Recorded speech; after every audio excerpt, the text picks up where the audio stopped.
joining me today on yet another episode of The Gray Area. Be sure to like and comment and subscribe to the YouTube channel at Kevin Gray Sports, and also subscribe to the podcast wherever you get your podcasts for free.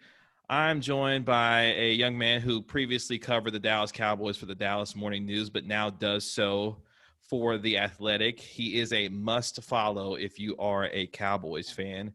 He is also one of the co-hosts of the About Them Cowboys podcast for The Athletic. His name is Jon Machota. Jon, how are you, man? I'm good, Kevin. Thanks for having me on. I appreciate you taking the time with me. It's been a tumultuous season for the Dallas Cowboys, to say the least. At the time that we're recording this, they're on their bye week. Their next game will be against the Minnesota Vikings. But as we get into this, let's kind of do an autopsy of the first half of the season for the Dallas Cowboys. In your expert medical opinion, Dr. Machota, how would you assess the Dallas Cowboys first half of the season? Well, it's certainly not been anywhere near what I thought it was going to be. And it's funny you say doctor, because that's one of the, that is the biggest reason they are where they are right now. I'm not saying that they would be a Super Bowl contender if everybody was healthy. I don't think that they would be that, but this would be a team that I think would still be the favorite to win the NFC East and then go on and host a playoff game. Well, you lose Dak Prescott in those next two games. I never thought that this team would fall as far as they did against Arizona, and then the following week against Washington, where you're really questioning the effort of particularly on the defense. And I just didn't anticipate that with a new head coach. I know a lot of things didn't go well for them in the offseason, not getting the normal offseason workouts and things like that, not having any preseason games. But it's just like, I know a lot of people have talked about 2015, and I covered that team, and that team was awful, and it was hard to, get excited each week for another game. And this one is reminding me a lot like that. But these last two games, it gives you at least some reason to be optimistic, I guess, just because of the defense, the effort's been there. I know it sounds like we're talking about like Pee-wee football right now, but the effort has at least been there. So you think that, you've been able to stay healthy at wide receiver. You should get Andy Dalton back. The offensive line is the offensive line. It's not the one that we expected coming into the season. So, I could see them winning another game, maybe two, but any way I look at it, I just don't see how they don't end up with a top 5 draft pick. And that never was even on my radar to start this season. One of the biggest reasons, because Dak Prescott just never gets hurt. He just never misses games. He's like, he's built like a linebacker playing quarterback, and obviously he has his freak injury. And so that changes things. But even in this year, of all the years I've covered the Cowboys going back to 2011, I thought they were best suited having Andy Dalton to, if they lost Dak for a game or two, I felt like they'd be fine. But to sit there and to be in this position where it looks like they're going to have a top 5 pick in a year, particularly where it's not like they fired Jason Garrett and then they brought in a younger coach, let's take a Lincoln Riley, and they're like, hey, there could be some growing pains, guys. You specifically brought in this head coach because it was to build on what the team was doing before. Mm-hmm. And that clearly hasn't happened. So I think Mike McCarthy will get a pass for this season. I don't think there's any way he won't be back next year. But next season, it's going to be really interesting for him because they have to hit the ground running. If you can't have another season like this where you're questioning effort and things like that, or guys are going to be out of jobs.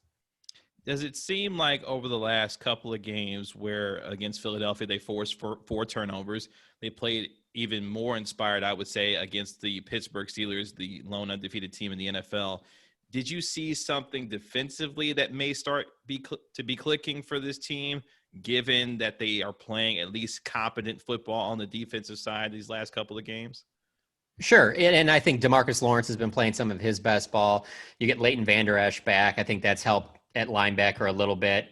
And as you mentioned that Eagles game, and I guess you can call me a naysayer on this, but I don't believe that was real. Like that was like what you should be basing anything off of. Carson Wentz was doing stuff out there that it made you think he had money on the game. It just made no sense. Yeah. And then now you lose Trayvon Diggs, who is really your best, ball hawk on the back end. And so I find it very hard to believe that all of a sudden they're going to start getting takeaways, just because we haven't seen it from this team for a long time now. And that obviously needs to be where they go in the draft. They have to address that, because as bad as they've been on offense, turning the ball over, and don't get me wrong, you're going to lose games if you keep turning the ball over like that.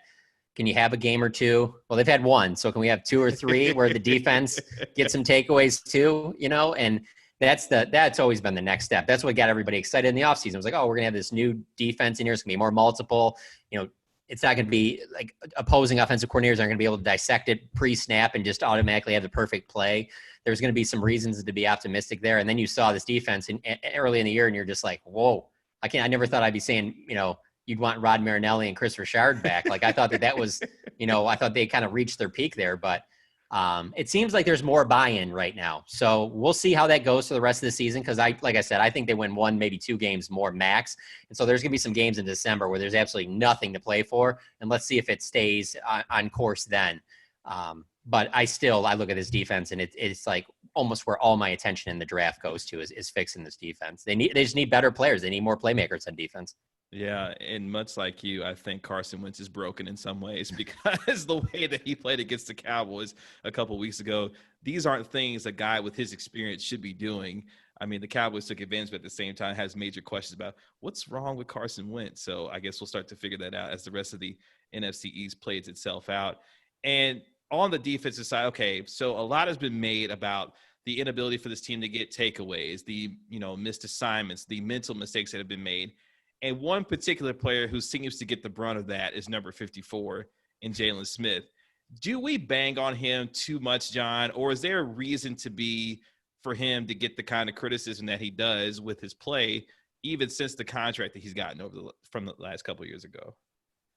Well, I think he deserves it to a certain extent because he does certain things that keep the attention always on him. And in times where I just feel like it'd be better for him if he just went out there and played and didn't do any celebrating, but he'll tell you that that's his way of expressing, he feels like he's being a leader of the rest of the team by doing that. There's been some time, especially over the last couple of years, where it's just been a bad look in bad situations. Obviously, go back to the game in Chicago is the one that stands out the most, but yeah, I'll say this. I was talking to some other writers the other day about this. I was like, can you guys think of a player on a team you've covered that is like this universally disliked, that is like a player that starts every game and no one was really coming up with anybody. You go on Twitter and I mean, I'll give you an example. Like you see the comments underneath the videos of Trayvon Diggs' his foot injury. Like Jaylon did nothing wrong. Jaylon was making a diving tackle. It just so happened that when he was in the midair, he ended up landing on Trayvon Diggs. And you go in these mentions and it's just people tagging Jaylon Smith, like you're just ruining the season for us, whatever. So I think it goes too far. I think it has gone too far, but I'm not going to sit here and say that he doesn't deserve criticism. Certainly he does, I mean, and that's with the contract, without the contract, however way you want to look at it. I mean, the contract doesn't help things, but at the same time, it's like, when you're a guy, he's started every one of these games. He's, I think, second in the league in tackles right now. But just too many of those tackles are happening 9-10 yards down the field. There's too many times in pass coverage where, teams are taking advantage of him. I don't think there's any secret that opposing teams look for 54 in the passing game. I don't think that's a secret to anybody that watches them play. Yeah. And so you're in a tough spot if you don't have Leighton Vander Esch playing at an elite level. Like you need that. That's what's so crazy. Just go back 2 years ago and you're thinking, okay, there's a lot of areas that the Cowboys can improve in, but linebacker looks like it's pretty solid for the next 4 or 5 years at the very least. And it is now at a spot where I couldn't completely rule it out taking like a Micah Parsons like high in the draft just because of where they are at linebacker. I mean, I think everybody expected a lot more from that. And then also the thing with Parsons is that if Leighton Vander Esch can't stay healthy, then, you really need help at that position. And it's so hard to find the really good linebackers like you thought both those guys were going to be together. So, but yeah, to answer your question, I don't think that he is without blame. I think he certainly deserves some of it. I don't know he deserves as much as he's been getting. But I don't think it's going anywhere because let's get down to the facts. Like it's not like he's not trying. He's trying. Yeah. I mean, I can't think of many games that he played at Notre Dame that I didn't watch. My younger brother's a big Notre Dame fan, so I watch almost every Notre Dame game, especially being from Michigan. I've been to South Bend a bunch of times. And I watched just about every one of his games there. And he was an absolute freak show, and it completely made you understand why he would go top 5.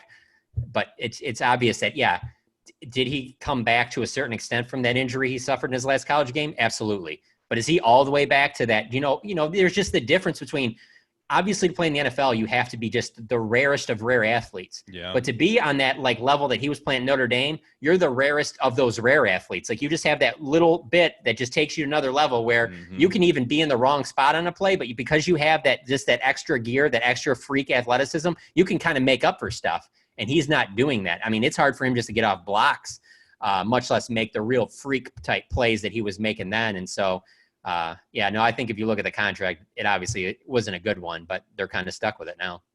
It's interesting that you say that because kind of a light bulb kind of went off in my head. So it makes me think, is Jaylon Smith thinking that he in his head is back to that player that he was, but yet his physical limitations aren't allowing him to make up for the kinds of mistakes that he's making mentally on the field? And that's really kind of costing him, because that's where my mind goes when you think about how good he was there and what kind of athlete he was. Is he maybe in that mindset thinking, well, I'm still that player that I used to be, and not realizing, well, hey, physical limitations right now aren't allowing you to be that kind of player to make up for those mistakes that you make? Oh, I don't think there's any doubt about it. I think that's absolutely the case with him. His positivity is the reason you're able to come back from an injury like that. Most guys, that would be like, there's just so many levels to that you would think, hey, my career is probably over. I got drafted. I'll try and come back and play, but I know my best ball is not going to be played going forward because I'm just not. The issue I'm dealing with my knee and my foot is never going to be back to the 100% it was before. I'll be lucky to get it back to 85 or 90, where I think is probably where it's at right now. But he always is. He's constantly telling us, and I know he's got to be telling himself that, get that out of your mind. Don't think about that negative. Like I'm gonna play the way I've always played. And so, yeah, as you mentioned, that could be a reason for it. So it's tough because you want to sit there and say, you want to criticize him for not making certain plays. But at the same time, probably the only reason he's even still playing right now is because mentally he's been able to, take that and compartmentalize it in a way that most people wouldn't. I mean, there's so many times I just remember being out in Oxnard, California, his rookie year during training camp, and just seeing him out there grinding, when he still had the drop foot brace on, things like that, where you're like, man, I don't know if this is ever going to, it just didn't look good, just watching it, like there'd be practice going on, but you'd see him working off to the side and you're like, man, I don't know. That doesn't look like something that anyone's going to come back from and be anywhere close to where they were. And then a couple of years ago, you see him and you're just like, and obviously everything, and I mean, everything comes back to, if you ask anybody about any positive, it's always the Deshaun Watson play in Houston right before half, and you saw that guy and you're just like, oh man, they got a ball player here. He could be getting back to Jaylon Smith at Notre Dame. But since then, you haven't seen enough of those plays. Yeah. Sticking on the defensive side, was this defensive coordinator and Mike Nolan too ambitious with what he was trying to do, given the circumstances that this coaching staff and everyone in the NFL honestly was dealing with in terms of COVID, the limited amount of practice, and not being able to have that extra time with his team to be able to implement the kind of defense? And we're seeing the manifestation of that in terms of the mistakes being made, which could have been masked in practice if there was an actual, training camp like normal. Yeah, there's no question this offseason has not been good for Mike Nolan. Yeah.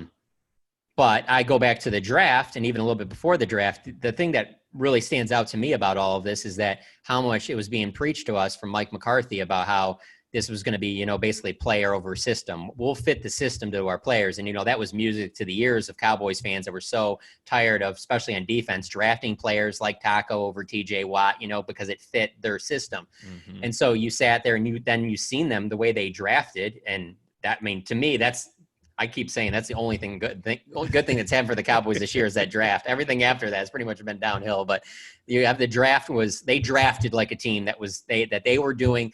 Their actions were speaking, like they were matching up the words to their actions. And that was impressive. And so now you get into the season and you're just like, hey, this isn't working. And I understand as a coach, you don't want all of a sudden just, abort mission. We got to change course right now because that doesn't look good for you as the leader of these guys. But they gradually started changing back and allowing these guys, like when Everson Griffin was still here and obviously DeMarcus Lawrence play a little bit more with their hand in the ground. DeMarcus Lawrence wasn't getting off the ball the way he used to when he was in a 2-point stance. That just was not his game.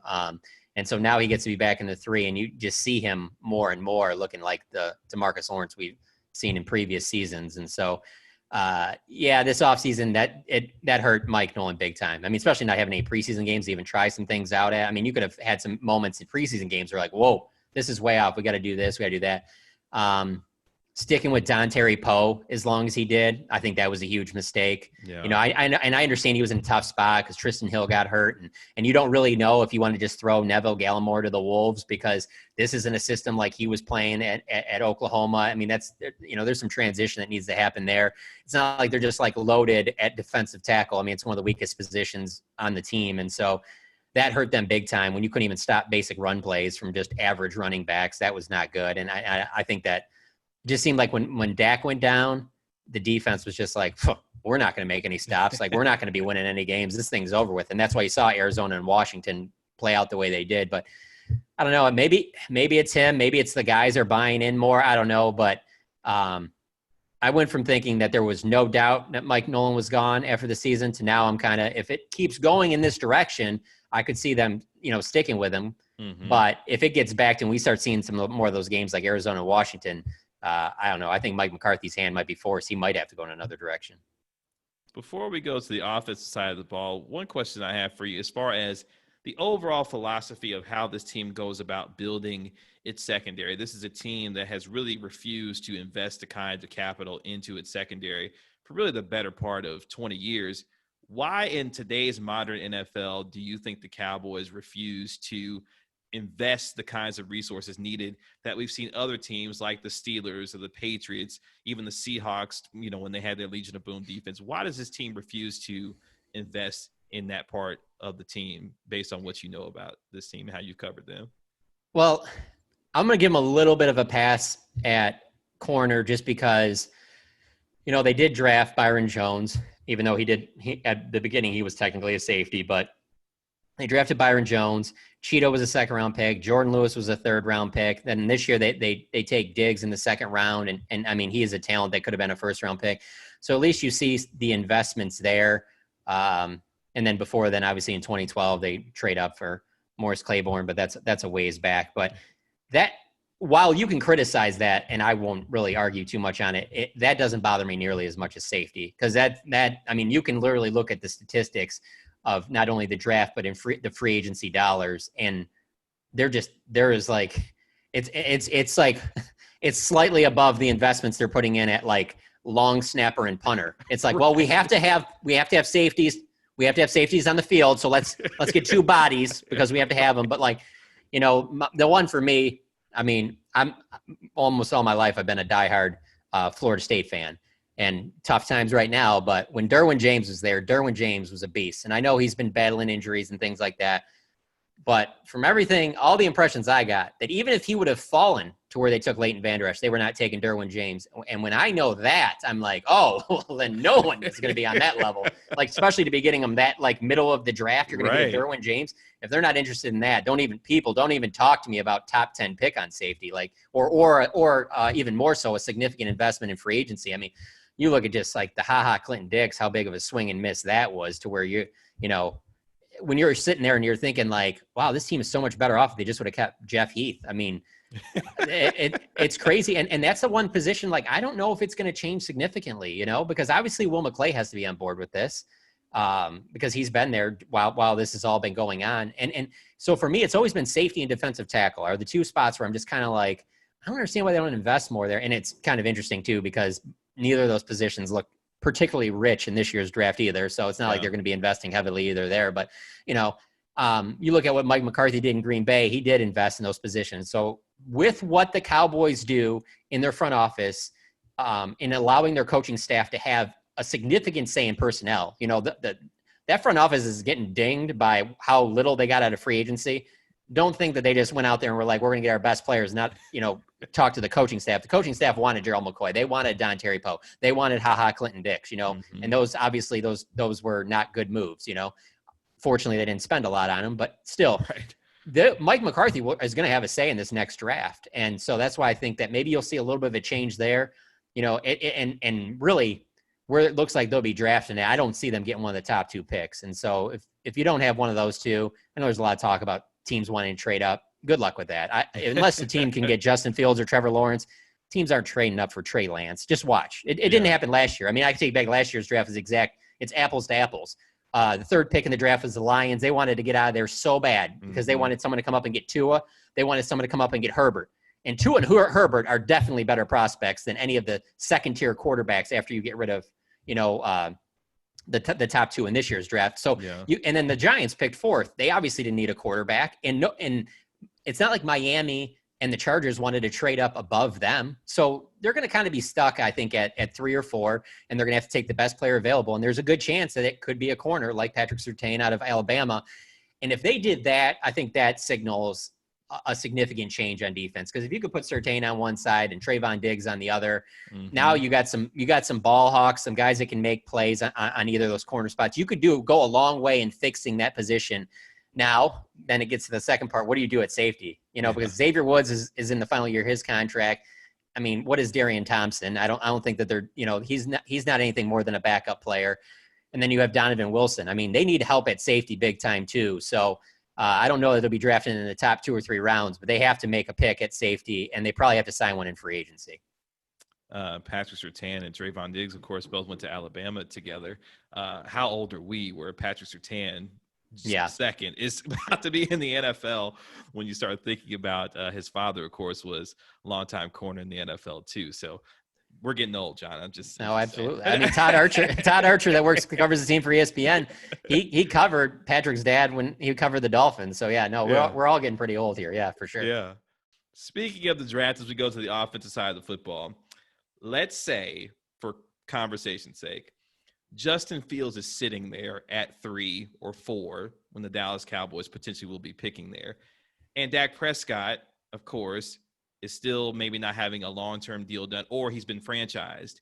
How tempting would it be for the Cowboys to look at and say, I don't know, John, we might have to, go get this Justin Fields guy. Could you see them potentially making that move, or is it full speed ahead with Dak Prescott based on what they've told us at this point? I would say they would be very hesitant to draft Fields there. I think they would be pretty geeked about it because I think you would have a good chance of a team coming up willing to give you something that would be worth your while there.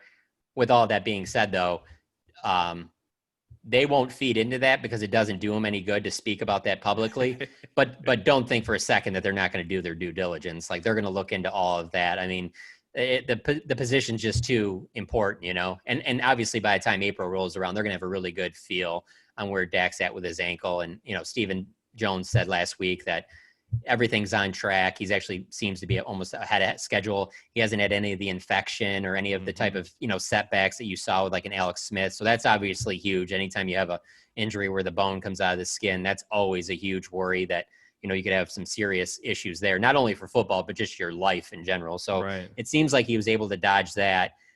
You don't have to worry about any work ethic with him and coming back. And so I think the only thing that you consider when you're the Cowboys is that you have to start thinking in your game plan that, I don't know how much more you want to keep running Dak, not just this injury, but then you also go back to the Rams game last year towards the end of the season where a same run play out to towards their sideline, he gets tackled and injures his shoulder. Now he was able to play after that, but as we saw in those games after, he clearly wasn't 100%. He wasn't himself. And so I think because of that, you want to be a little bit more of a pocket passer, but I believe he's been trending more and more and more in that direction as his career's gone on. So I don't think that they would take Fields there. And not to say that there's this huge gap. I'm not some QB guru here, but it's having the worst record and getting a chance to get Trevor Lawrence. I think that is what would be really, really, really tough, really interesting, because I think most talent evaluators will say he is a once in a 10-year type generational quarterback prospect. Whether he's better than Dak or not remains to be seen,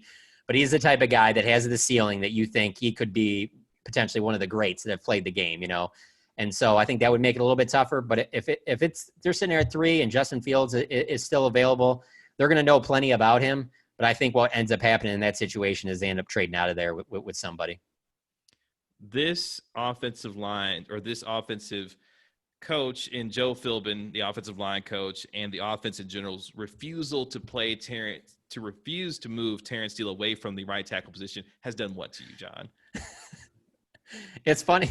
It's funny because if you only watch the Dallas Cowboys, it can be extremely maddening, but I kind of look at it as like, this is just what a lot of teams go through because most teams don't draft that many first round picks. I mean, even though Lyle wasn't a first round pick, obviously he is clearly a first round talent. I mean, I thought Lyle Collins should have made the Pro Bowl last year. So same here. so you got Lyle on one side, you got Tyron Smith, who's obviously a top 10 pick. You got Zach Martin. And then, okay, so you lose Travis Frederick, but then, I mean, you got Biotish and Looney, which isn't bad. I mean, and then you got Connor Williams, who's a second round pick. So you're just like, well, if this team has to play a backup type tackle, I mean, that's what teams are forced to do, I mean, heck, it worked for Big V over there in Philadelphia. He got a starting job out of it, So if the season was more competitive, I think it would stand out to me more. But because I feel like every week it heads more towards this is kind of just a lost year, that I'm like, well, it's ugly, but you also could be developing like maybe your swing tackle of the future, a guy that like, I don't think he's going to be an NFL starter, but I think a guy that you could potentially plug in a game here or there if one of your tackles are hurt. And I think that's what Joe Philbin's doing. I think Brandon Knight's a better player, but obviously he got hurt too. I think he would be out there if he was healthy. And I know the last coaching staff liked Brandon Knight a lot. So I don't see him going anywhere either. So I kind of look at it as like, since this year is such a loss, maybe you're developing a little bit here. But if it wasn't a loss, the thing that would bother me the most is the fact that Zach Martin isn't going out to right tackle. Because I feel like if you got a chance to win the division, Zach Martin needs to be your right tackle, and you need to move Connor McGovern into guard, into the right guard spot, or Joe Looney or something. But yeah, I understand. Believe me, especially being on Twitter during games, people really after Jaylon Smith, Terrence Steele comes up quite a bit. He's the next one. And as far as offensively is concerned for this team, obviously they still have playmakers with Amari Cooper and Gallup, and of course CeeDee Lamb, who's been for the most part pretty good this year. And then we've seen what's happened at the quarterback position. For the Cowboys, Andy Dalton appears to be on his way back to being the starter of this team. But when you look at what Garrett Gilbert did against the Pittsburgh Steelers, was that, kind of a one-shot deal? The team rallied behind him. They were motivated to play against the Steelers. Or did you see something there that said, hey, maybe we should give this guy should get another shot, given the way that they responded to him and how they really haven't responded to Andy Dalton, even if it's a lost season or if they still think in some way that they could still win the NFC East this year? Yeah, this would get really tricky if the NFC East was still in play and they would have beat Pittsburgh with him. Then it's like almost like, well, do you want to go away from this right now? It seems like we got something rolling. Let's give Andy another week to come back from this concussion. Obviously, he's on the COVID list right now too. But maybe let's just check it out another week. But I think that they know there's limitations with Gilbert to a certain extent, and with these offensive weapons, they're best suited to have Andy Dalton out there. The other thing I'll point out about Dalton is like, those two games, as much as people will look at it as like, hey, Dak goes down and then they just lay an egg against Arizona, lay an egg against Washington. It's also important to remember there that like very early on in that Arizona game, that's when Zach Martin got the concussion. And so he didn't play very much in that game. So Dalton played, there with that patchwork offensive line without even a Zach Martin. And then Zach Martin didn't play at Washington because of the concussion. So Andy Dalton, and then, again, starts there. And I'm not saying that one player changes the whole dynamic, but when you lose – a pro football Hall of Famer possibility, Ring of Honor type guy who's in the prime of his career. You saw in these last couple of games having him back, it seems like there's more time there. And because the season, like I said, I feel like is just lost. It's like, why not just put Andy Dalton back out there and put him behind that offensive line with Zach Martin in there. And maybe they're a little bit better off. Maybe they utilize the weapons a little bit better and, it's a little bit more competitive. But the one thing Garrett Gilbert did do is he gave you reason to think, hey, maybe keep this guy in the mix for next season in terms of maybe this is a guy you consider to have on this roster, potentially compete for the backup job. I don't know, because I'll say this. I don't think Andy Dalton's on this team if it's not for Mike McCarthy. I think he wanted a proven veteran, and you just look at the track record of Jason Garrett. He didn't really care about that as much, especially towards the Dak Prescott years. And so I wonder if Mike McCarthy is going to want to go after another veteran quarterback in free agency. Same type of deal, like one of these guys where you give him a few $1 million for a 1 year, prove it, just to have some insurance, just in case, Dak isn't all the way back. I wouldn't completely rule that out. But if they don't, and they go the Jason Garrett route of where they would have Cooper Rush be Dak's backup, I think Gilbert's in the mix. I really do, but I think that's all up to McCarthy and what he wants to do. Yeah, if nothing else, your man Ben DiNucci. Yeah, we're gonna sit him down for a little while. We're gonna let him learn, let him process some things, because got him out there. Yeah, he wasn't quite ready for NFL primetime. Let's just say that. Organizationally, John, this team, we know the numbers. Hasn't won a Super Bowl in 25 years. It's been just about as long since they went to an NFC championship game. From an organizational standpoint, where is this team headed? Obviously, we know that this year pretty much is a lost cause and still in kind of doing evaluation going forward. But from an organizational standpoint, is this still the kind of franchise that can be in position in this modern NFL to build a team to win a championship going forward? Yeah, I think so. And one of the big things, if you just absolutely hate the front office, you hate the way Jerry Jones runs the team, things like that, I can at least say this: at least have faith in the fact that you're in the NFL and it is just the greatest league of parody. And so that helps you out big time. It's very hard to where you become the New York Knicks of the NFL. Like it's hard to fall that far. Not to say that there obviously should be more parity in the NBA than there is, but I guess if I was like ranking all the front offices and the way teams are run, I would not put the Cowboys at the top. Certainly not. I would not put the Cowboys up there with like the Patriots and the Steelers, and I'd even, Packers, teams like that you can just tell it's very well done from top to bottom. They're on the screws. They know exactly what they're doing, whether it's their head coaching hires to just the way they make moves, the way they keep, business in-house. There's a lot of stuff the Cowboys do that those teams would never do. Ravens are obviously another great example. But I also don't think that they're at the bottom the way some people are, specifically fans this year with how bad things have gotten, and obviously Jerry's getting a lot of blame for it. I don't think that they're at the bottom down there with like I think they're better run than like the Lions and the Browns and some of those teams like that. Yeah. So I put them somewhere in the middle. And I will say this, just from my time covering the team, and COVID probably deserves some of this credit, but like this is the most I've seen Jerry Jones step back in any time. Like he's not talking to us after games. He talks on 105.3 The Fan, but that's after he has multiple nights to sleep on it. Who knows what he would say after some of these games when you get him right out of the locker room. I mean, the one that will always stick with me is the New England one last year, where I end up going, I'm like, how many chances am I going to get to go to the Patriots locker room? So I go to the Patriots locker room because I was like, well, this is a lost cause. I'll get some of what they thought of the Cowboys. So I talked to like Stephon Gilmore and Julian Edelman. I'm coming out of the locker room like, this is great, whatever. And Saad Youssef was there for us too. Mm-hmm. And so he got Jerry. And as soon as I saw him, he was just like, hey, Jerry was like really good. Like you gotta listen to this. Like you're probably gonna want to write off this or whatever. And so, I go in the Cowboys locker room, finish up, go back up to the press box, and I listened to what Jerry said, and I was just like, oh, geez. I mean, just obliterating the coaching staff. I was like, this is a bad situation here. So, and there were plenty of times like that over the last, like I said, maybe 9 years and stuff.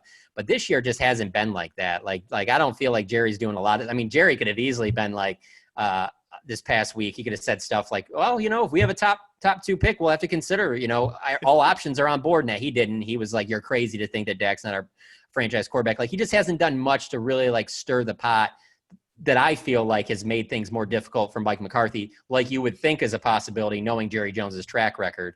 And so I don't know if that's just him getting older and wiser, or COVID is kept him away from doing more of that stuff. But I don't know. I think that they're in a little bit better shape than most people would give them credit for. And then the other thing I keep coming back to is that I firmly believe that Will McClay is one of the best talent evaluators in the NFL. Like I almost lean too far on like there, because this season particularly, everybody's been like, just, you can blame anybody in the organization. Like I almost never blame Will. I know Will knows how to evaluate talent, but he can only do it to a certain level. They let the coaches be inclusive in it because these are obviously the players that they're going to be coaching. But I know he can evaluate talent. And when he's at his best is when this team has a high draft pick. And this team's going to have a high draft pick. And that's when Will does his best work. And so I think fans should be excited about that. And Will has a lot to say. And so and Mike McCarthy trusts in Will a lot too. And so I think if you're looking for something to be positive about, there's that. And then also the fact that, like, I just don't think Stephen Jones will run the team the way his dad did when he ultimately is in charge, you know? So I don't know, like, believe me, I come from Detroit. There's a lot of people in Detroit that are just like, they would kill for Jerry Jones, you know, like they just want somebody that, like, it seems like they really care about the football team. So that's why I don't put them at the bottom, like down there. But obviously I don't put them with that upper echelon of some of those teams I named either. Yeah. Last question for you. As this season continues to go on, as we mentioned, this team is still technically in the NFC East at this point at 2-7, but evaluations being done about players who will potentially stay on this roster going into next year and beyond. If you were to look at the rest of this season, teams that they still have to play include the Vikings and the Baltimore Ravens and others. How would you want to see this season finish out for the Cowboys, given what they've gone through already and what things are projected to look like going forward? How would the Cowboys, should they approach the rest of this season? Well, I'll break it down into one on offense and one on defense. On defense, it has to be like these last couple of weeks. The effort has to be there. I don't even care if the season's over, because it's bigger than just this year when you have a first-year head coach. Mike McCarthy needs that going into the offseason. He needs these guys bought in. If you go into the offseason and these guys are playing like I said, those Washington, Arizona games where it's just like not even like they're not even trying. Anybody that wants to go out there and carry the ball is going for 100 yards against them. Then that's ugly. You don't want that to happen. That's, you know, people talk about tanking all the time. Like, okay, out of all the organizations that tank, not just NFL, but you can throw NBA in there too. Like, how many of them are really like, oh, that tanking is paying off and now they're going to the top level? They might be getting high draft picks, but what are they doing with them? Like, I believe it's more important to like win and build that solid culture and keep that going in the offseason. And really, I think they'll do that and still get high draft picks. So they might be able to kill two birds with one stone there. But the effort has to absolutely be there in defense. You know, I mean, they can sit there and then give up points and they can lose games, but they have to have maximum effort where people can watch the games, whether you're a diehard fan or you just occasionally watch them. And you have to at least be able to watch them go, they are playing their asses off. You can't ask for any more from them. On offense, they have to take care of the ball better. If they just keep doing the same thing, and it's just so crazy because it's hit so many guys, whether it's that 5 games where Zeke fumbled 5 times or, you know, Dak had turnovers and you have that CeeDee Lamb fumble, like they got to get rid of that. You can't be going into the offseason as this team that just is turning the ball over at the level that they're turning it over at. Like that's just bad football. That has to get cleaned up. And so you want to see those. I mentioned those two things because those things can happen whether Ben DiNucci's quarterback or Dak Prescott's quarterback. Those things can happen whether DeMarcus Lawrence is at defensive end or Dorrance Armstrong or Bradley Anae. And so let me see those things so that you at least know you're going in the offseason, you're headed in the right direction, because then you have reinforcements on the way. You're going to get Tyron back. You're going to get Lyle. You're going to have the highest draft pick that you've had in a long time. Last time you picked this high, you had an historic draft like you did in 2016. You'll get Dak back, you know, Blake Jarwin. You're going to have reasons to be optimistic about the future, but it's tougher to have those if you go into this offseason just coming off some ugly performances like that Arizona and that Washington game. Yeah, and we didn't even touch on Zeke, who's averaging 3.8 yards a carry, the lowest in his career, and the things with him going on with him. It just seems like every time you turn, something else is going on. The Trayvon Diggs thing really hurt me because, like, man, this was at least the one guy, at least it felt on defense in the secondary, who was actually, you know, playing. And you could see how close he was getting in to actually make some plays and then go down. It's just like, well, that's what 2020's been, you know, for the Dallas Cowboys. But we'll see how the rest of this season plays out. He is one of, I would call, the authorities when it comes to the Dallas Cowboys, and he does a tremendous job covering this team for The Athletic. You can follow him on Twitter at Jon Machota. His name is Jon Machota. Jon, thank you so much for the time. This is a lot of fun. I really appreciate you taking the time with me today. Well, thanks for having me on, Kevin. I appreciate the kind words. Thank you.